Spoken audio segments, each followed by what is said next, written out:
If space has no air, how do microphones record voices during spacewalks? Think about it.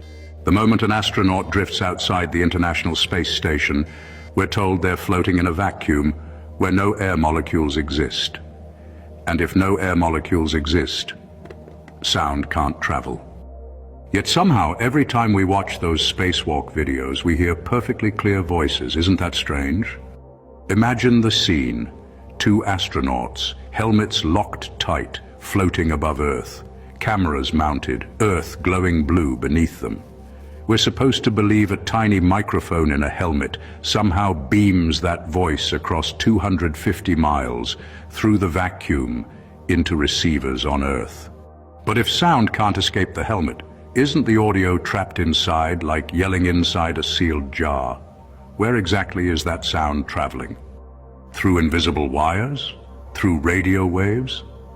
Then why does it sound so human, so close, almost like the microphone was in the same room as us? Here's where it gets even weirder. Radio waves carry data, but they don't actually carry sound. The sound has to be converted, processed, reconstructed.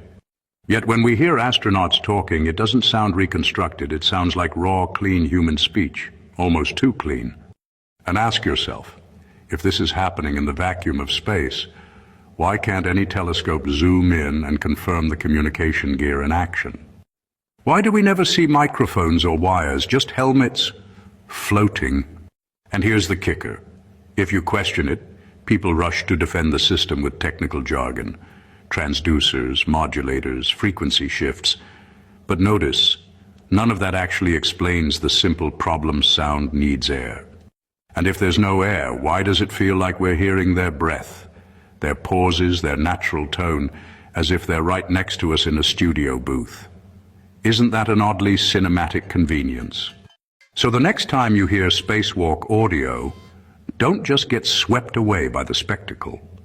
Ask yourself, if the vacuum of space truly swallows all sound, where exactly is that voice coming from? Maybe the story isn't as airtight as we're told. Maybe the microphone mystery is one more clue nudging us to question the shape of the world we live on. And once you start pulling at one thread, you'll notice the entire fabric begins to shift. Because in the end, sound without air is like a puzzle without pieces. Something doesn't quite add up. This video is for entertainment purposes.